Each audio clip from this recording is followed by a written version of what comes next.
RS football ഫാമിന്റെ പുതിയ വീഡിയോയിലേക്ക് എല്ലാ മാന്യപ്രേക്ഷകർക്കും സ്വാഗതം. നമ്മൾ ഇന്ന് സംസാരിക്കാൻ പോകുന്നത് ഇന്നലെ രാത്രിയല്ല, ഇന്ന് പുലർച്ചയ്ക്ക് നടന്ന അർജന്റീന വിസസ് സ്വിറ്റ്സർലാൻഡ് മത്സരത്തെ കുറിച്ചാണ് നമ്മൾ സംസാരിക്കാൻ പോകുന്നത്. സത്യം പറഞ്ഞാൽ ഈ വീഡിയോ ചെയ്യണമെന്ന് ഒരു താല്പര്യം ഉണ്ടായിരുന്നില്ല. എന്താ പറഞ്ഞാൽ അത്രയും മോശമായിട്ടുള്ളൊരു കളി എന്ന് തന്നെ പറയാം. ഈ വേൾഡ് കപ്പിൽ തന്നെ ഏറ്റവും മോശമായിട്ടുള്ളൊരു മത്സരം എന്ന് പറഞ്ഞാൽ, അതും അർജന്റീനയുടെ ഒക്കെ, സത്യം പറഞ്ഞാൽ അർജന്റീനയുടെ ഒക്കെ ഇത്രയും മോശമായ കളി അടുത്ത കാലത്തൊന്നും കണ്ടിട്ടില്ല എന്ന് തന്നെ പറയാം. എന്ത് ടാക്ടിക്സ് ആണ്, അതേപോലെ എന്ത് ഗെയിം പ്ലാൻ ആണ്, ഒന്നും ഒരു പിടിയില്ല. അവസാനം കളി കഴിഞ്ഞപ്പോൾ മൂപ്പര് പെട്ടെന്ന് ഡ്രസ്സിംഗ് റൂമിലേക്ക് പോവുകയാണ് ചെയ്ത്. ആര്? സ്കൊളോണി.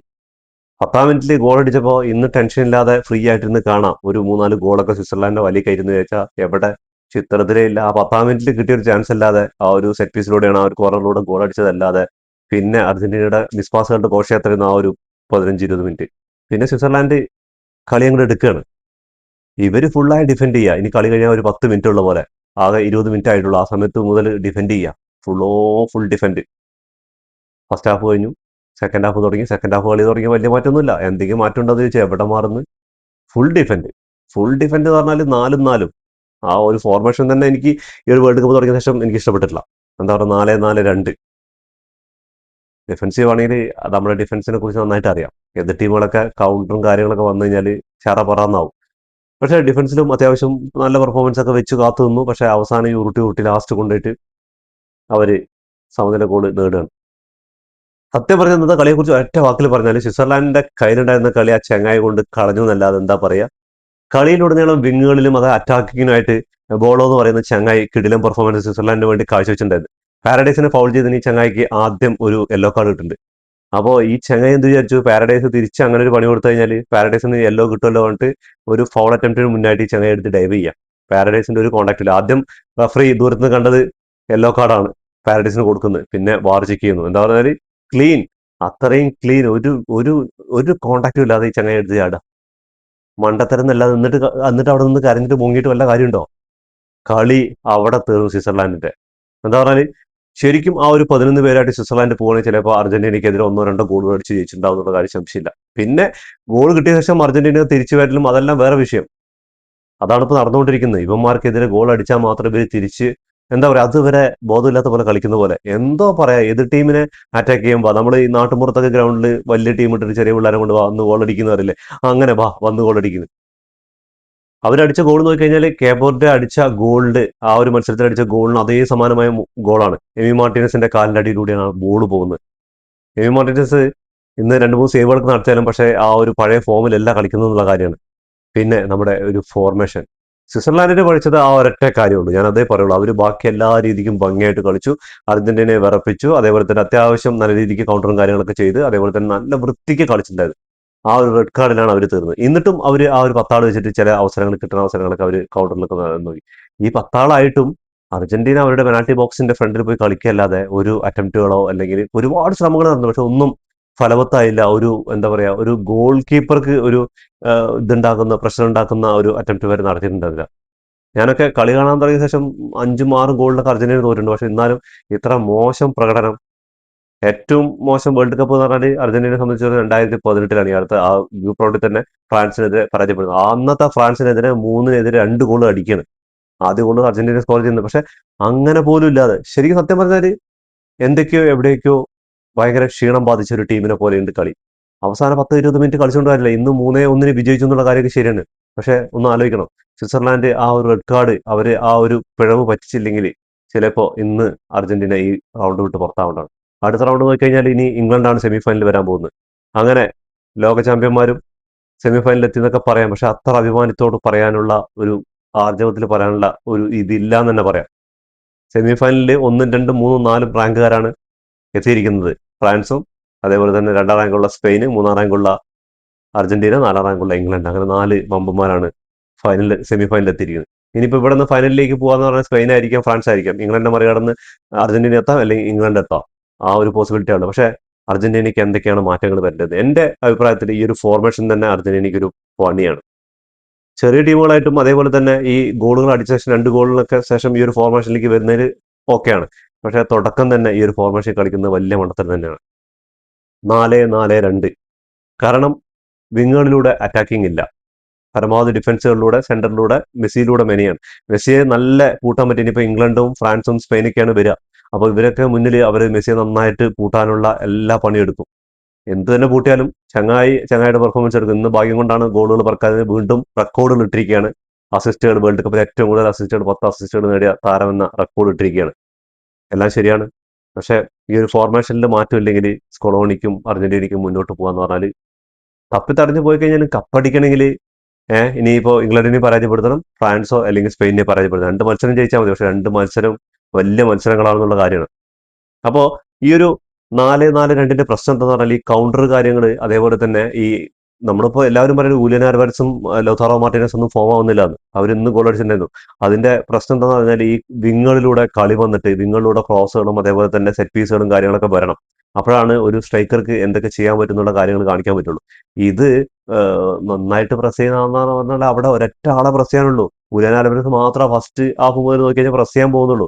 മെസ്സി പിന്നെ അറിയാം, നമുക്ക് ഗ്രൗണ്ടിൽ ആളൊരു ബോൾ കാലിലെത്തുന്ന ഒരാൾ വാക്കിംഗ് ആയിരിക്കും. അതിനുശേഷമാണ് പിന്നെ ആളുടെ ഇതൊക്കെ എടുക്കുക. അപ്പോൾ തീർച്ചയായിട്ടും നമ്മുടെ ഡിമറിയ കളിക്കുന്ന ആ ഒരു പൊസിഷനും അതേപോലെ ഈ വിങ്ങിലും എൻ്റെ ഒരു അഭിപ്രായത്തിൽ നിക്കോപാസും അവിടെ ഗോൺസാലസോ അല്ലെങ്കിൽ സിമിയോണിയോ ആരെങ്കിലും വരണം. ഈ സൈഡ് നിക്കോപാസും വരണം. പിന്നെ ബാർക്കയുണ്ട്. എന്തിനാണ് എൻ്റെ ഒരു അഭിപ്രായത്തിൽ ശരിക്കും സ്കൊളോണി കഴിഞ്ഞ പ്രാവശ്യം മാക്കാലിസ്റ്ററിനെയും എൻസോ ഫെർണാണ്ടസിനെയൊക്കെ പുതുമുഖങ്ങളെ പരീക്ഷിച്ച ആ ഒരു പുതിയ അർജന്റീനയെ നമുക്ക് തന്നതാണ്. അതേപോലെ ഇപ്പൊ പുതുമുഖങ്ങളെ വെച്ചിട്ട് പരീക്ഷിക്കാൻ എന്തോ ഈ ചങ്ങായി പേടിക്കുന്നുണ്ട് എന്നുള്ള കാര്യമാണ്. ഇങ്ങനെ പേടിച്ചിട്ടാണ് ഒരു ടീം പുറത്തു പോയത്.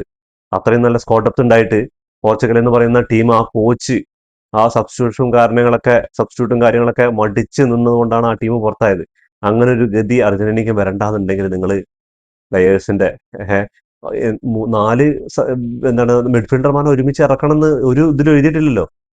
അത് നിങ്ങളുടെ പ്ലാനുകൾ വർക്കൗട്ട് ആകാത്ത എന്തുകൊണ്ടാന്ന് പറഞ്ഞാൽ ഫുള്ളായി ഡിഫൻസിൽ ഇറങ്ങിയാണ്. ഒരു ഫസ്റ്റ് ഹാഫിലൊന്നും ഒരു കൗണ്ടർ വരെ അർജന്റീന ഭാഗത്ത് കണ്ടില്ല. സ്വിറ്റ്സർലാൻഡിനെ വൃത്തിക്ക് മനോഹരമായിട്ട് കളിച്ചിട്ടുണ്ടായിരുന്നു. ആ ഒരു റെഡ് കാർഡിലാണ് സ്വിറ്റ്സർലാൻഡിനെ പഴിച്ചത്.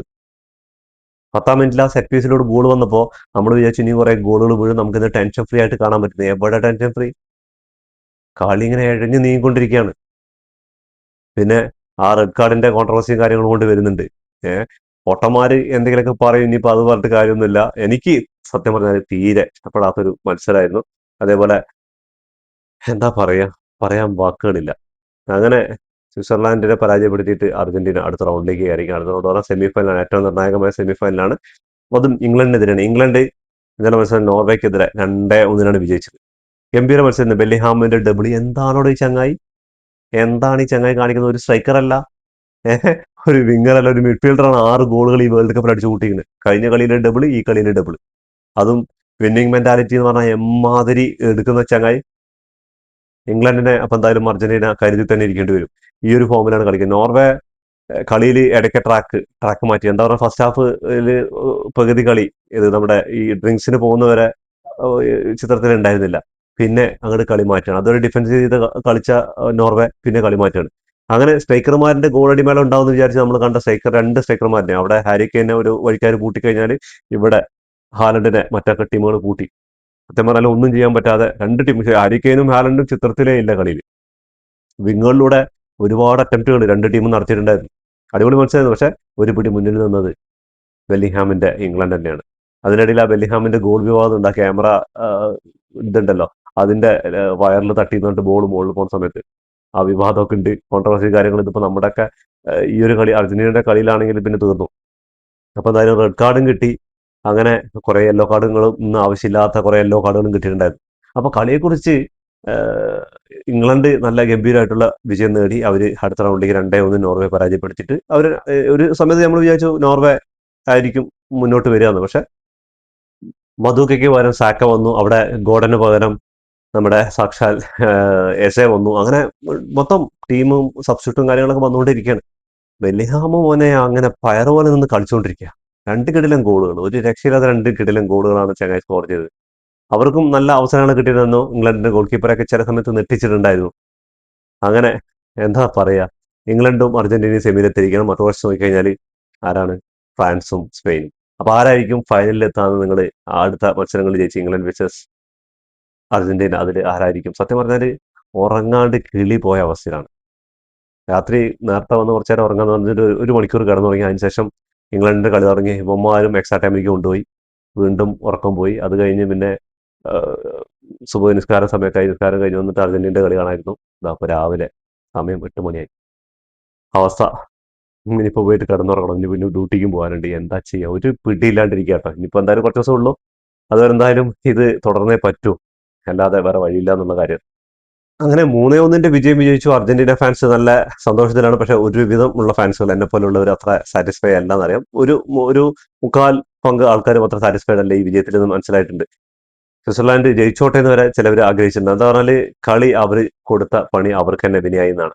അപ്പോൾ ഇന്നത്തെ കളിയുടെ ഒരു ഗുണം എന്ന് പറഞ്ഞാൽ മെസ്സി ഒഴികെയുള്ള ബാക്കി എല്ലാവരും ഇന്ന് ജൂലിയൻ ആൽവരസ് ആയിക്കോട്ടെ, അതേപോലെ തന്നെ ലൗതാറോ മാർട്ടിനസ്, മാക്കലിസ്റ്റർ, അങ്ങനെ 3 പേരാണ് ഗോൾ അടിച്ചത്. 2 സ്ട്രൈക്കർമാരും ഗോൾ അടിച്ച് ഫോമിലേക്ക് എത്തി. അതിൽ ഒന്നും പറയാനുള്ള കിഡിലോസ്കി ഗോളായിരുന്നു ജൂലിയൻ ആൽവരസിന്റെ. ചങ്ങായി എന്നെ മാൻ ഓഫ് ദി മാച്ച് തൂക്കിയിരിക്കുന്നത്. ഗംഭീര പെർഫോമൻസ് പറഞ്ഞാൽ ഗംഭീര പെർഫോമൻസ്. ആ ഒരു എക്സ്ട്രാ ടൈം വരെ, ഇഞ്ചുറി ടൈമും എക്സ്ട്രാ ടൈമും ഒക്കെ ഫുൾ ടൈം ആള് പയറ് പോലെ ഓടിക്കളിക്കണ്ടായിരുന്നു. അതിൽ ഒന്നും പറയാനില്ല. നമ്മുടെ മിഡ്ഫീൽഡ് കുറച്ചുകൂടെ ആക്റ്റീവായിട്ട് ഉണർന്നും കളിക്കാനുണ്ട്. അല്ലെങ്കിൽ ഇനിയുള്ള മത്സരം ഇംഗ്ലണ്ടാണ്, സൂക്ഷിച്ചു തന്നെ ഇരിക്കണം. അർജന്റീന വിസസ് സ്വിറ്റ്സർലാൻഡ്, നമുക്ക് ഇവരുടെ സ്റ്റാറ്റ്സ് നോക്കിക്കഴിഞ്ഞാൽ 23 ഷോട്ടുകളാണ് അർജന്റീന എടുത്തിട്ടുള്ളത്. അതിൽ 7 ഷോട്ടുകൾ ഓൺ ടാർജറ്റിക് ആണ്. 7 ഷോട്ട് എന്ന് പറഞ്ഞാൽ ഇതൊക്കെ ആ ഒരു അവരൊരു റെഡ് കാർഡ് കിട്ടിയിട്ട് അവർ 10 പേരായിട്ട് ചുരുങ്ങിയ ശേഷമാണ് അതിന് മുമ്പായിട്ട് ചിലപ്പോൾ 2 ഷോട്ട് അങ്ങനെ ഓൺ ടാർജറ്റിലേക്ക് വന്നിട്ടുള്ളൂ. സ്വിറ്റ്സർലാൻഡ് ഭാഗത്ത് നോക്കിയാൽ 13 ഷോട്ടുകളാണ്, അതിൽ 5 ഓൺ ടാർജറ്റിലേക്ക് ഉണ്ട്. അതൊക്കെ ഈ റെഡ് കാർഡ് കിട്ടുന്നതിന് മുമ്പുള്ള കാര്യം ഒന്ന് ആലോചിക്കണം. അതിനുശേഷം 1-2 കിക്ക് മാത്രമേ അവർ എടുത്തിട്ടുള്ളൂ.